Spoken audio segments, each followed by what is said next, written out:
ये वही जगह है जहां पर महाराणा प्रताप मुगल बादशाह अकबर से सालों तक चले लगातार संघर्ष के दौरान अपने हथियारों को छिपाया करते थे। इसी जगह पर महाराणा प्रताप ने इस संघर्ष के दौरान घास की रोटियां खाई थी। आज मैं आपको एक ऐसी ऐतिहासिक जगह के बारे में बताऊंगा जिसका सीधा नाता महाराणा प्रताप और उनके संघर्षों से है। तो बिना समय बर्बाद किए आइए शुरू करते हैं।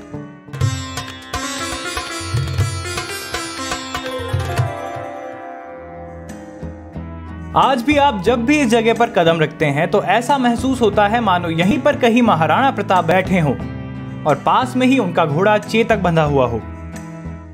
यह जगह गोगुंदा से लगभग 8 किलोमीटर और हल्दी घाटी से लगभग 25 किलोमीटर की दूरी पर जंगली एरिया में स्थित एक गुफा है जिसे मायरा की गुफा के नाम से जाना जाता है। कई लोग इसे महाराणा प्रताप की गुफा के नाम से भी जानते हैं। घने जंगल में चारों ओर ऊंचे पहाड़ों के बीच एक घाटी में बनी यह गुफा इस तरह से बनाई गई है कि यह किसी को दिखाई नहीं देती।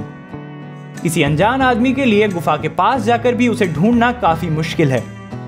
कुल मिलाकर गुफा की जियोग्राफिकल लोकेशन ऐसी है कि ना तो यहाँ पर आसानी से पहुंचा जा सकता है और ना ही इसे आसानी से देखा जा सकता है। इस तरह से हम कह सकते हैं कि महाराणा प्रताप के टाइम में दुश्मन सैनिकों के लिए इस गुफा का पता लगाना नामुमकिन सा था। चूंकि महाराणा प्रताप के शासनकाल के समय गोगुंदा मेवाड़ की राजधानी थी, इसलिए गोगुंदा के पास होने के कारण मायरा की गुफा की स्ट्रेटेजिक इंपॉर्टेंस बहुत ज्यादा थी। यह जगह महाराणा प्रताप की सेना के हथियार रखने के काम में ली जाती थी, यानी मायरा की गुफा महाराणा प्रताप की सेना के शस्त्रागार के रूप में काम में आती थी। इस गुफा में सेना के हथियार रखने के साथ साथ इसका उपयोग महाराणा के टेम्परेरी रेजिडेंस के रूप में भी किया जाता था। जैसा कि हमें पता है कि महाराणा प्रताप का पूरा जीवन अकबर की सेना से संघर्ष करते हुए जंगलों में बीता है, इसलिए सुरक्षा की दृष्टि से वो कभी भी एक जगह पर ज्यादा दिनों तक नहीं रुका करते थे। वे लगातार कुछ दिनों के अंतराल पर अपना निवास स्थान बदलते रहते थे। ऐसा बताया जाता है कि उन संघर्ष के दिनों में महाराणा प्रताप इस गुफा में रहे थे और इन्होंने यहाँ रहकर घास की रोटियां भी खाई थी। अगर हम यहाँ की लोकेशन के बारे में बात करें तो गोगुंदा से मायरा की गुफा लगभग 8 किलोमीटर, हल्दी घाटी से लगभग 25 किलोमीटर और उदयपुर से लगभग 42 किलोमीटर की दूरी पर जंगल में है। उदयपुर से यहाँ जाने के लिए आपको गोगुंदा से हल्दी घाटी जाने वाले रास्ते पर काकन का घुड़ा से होकर जाना पड़ेगा। हल्दी घाटी से जाने के लिए भी हल्दी घाटी से गोगुंदा वाले रास्ते पर काकन का घुड़ा होकर ही जाना पड़ेगा। वैसे आप मायरा की गुफा तक उदयपुर से ईसवाल और यहां से दुलावतों का घोड़ा होकर भी जा सकते हैं, लेकिन इस रास्ते से पहुंचना थोड़ा मुश्किल है। इसलिए उदयपुर, गोगुंदा और हल्दी घाटी से मायरा की गुफा जाने के लिए सबसे सही रास्ता काकन का घोड़ा होकर ही है। इस रास्ते पर भी सड़क लगभग 1.5-2 किलोमीटर तक ऊबड़ खाबड़ और टूटी हुई है और उस पर पत्थरों के अलावा डामर का निशान भी नहीं है। इस 1.5-2 किलोमीटर की दूरी को आपको पैदल ही तय करना होगा, क्योंकि इस पर कार से जाना पॉसिबल नहीं है। आप थोड़ी मुश्किल से बाइक ले जा सकते हैं, लेकिन इस बात का जरूर ध्यान रखें कि अगर आपकी बाइक का टायर पंक्चर हो गया तो दूर दूर तक कोई भी ठीक करने वाला नहीं है। इस ऊबड़ खाबड़ रास्ते को पार करने के बाद पहाड़ी के नीचे जाने पर एक 2 मंजिला भवन बना हुआ है। यह भवन पुराना महल है जिसके 2 दरवाजे हैं। एक दरवाजे पर अश्वशाला और दूसरे पर सूर्य द्वार लिखा हुआ है। ये महल उसी समय के बने हुए हैं और बताया जाता है कि इनमें महाराणा प्रताप रहा करते थे।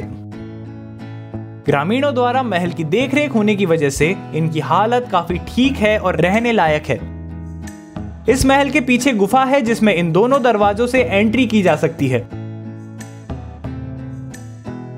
महल के बगल में भी एक दरवाजा है जिससे भी गुफा के अंदर जाया जा सकता है। गुफा के अंदर अश्वशाला और किचन है। अश्वशाला में महाराणा प्रताप के घोड़े चेतक को बांधा जाता था, इसलिए इस जगह को आज भी पूजा जाता है। इसके बगल में हिंगलाज माता का मंदिर बना हुआ है, इसमें माता की सुंदर प्रतिमा विराजित है।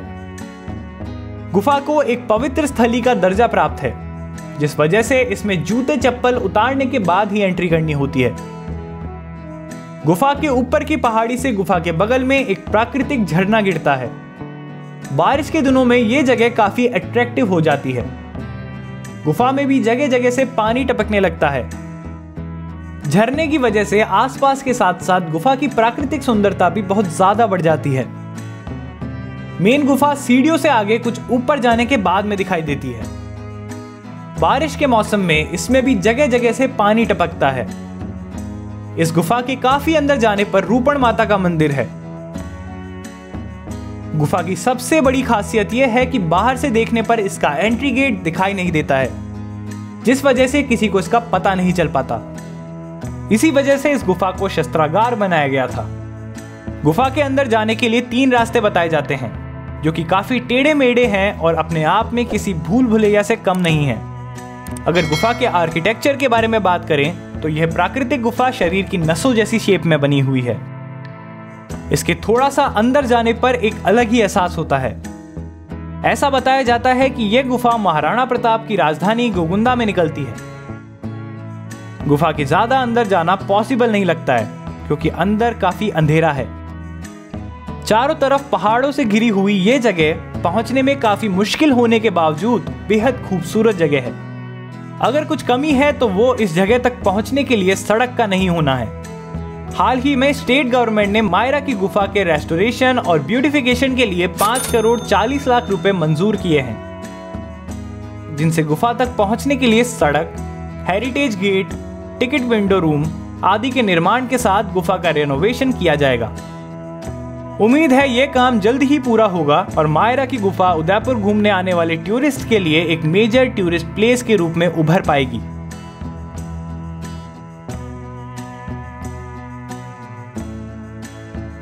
गुफा के पास आप हल्दी घाटी दर्रा, प्रताप स्मारक, चेतक नाला, चेतक समाधि आदि देख सकते हैं। तो आज के लिए बस इतना ही। मुझे उम्मीद है आपको ये जानकारी जरूर पसंद आई होगी। इस तरह के और वीडियोस देखने के लिए हमारे चैनल को सब्सक्राइब करें और बेल आइकन दबाना ना भूलें, ताकि आपसे कोई भी वीडियो मिस ना हो।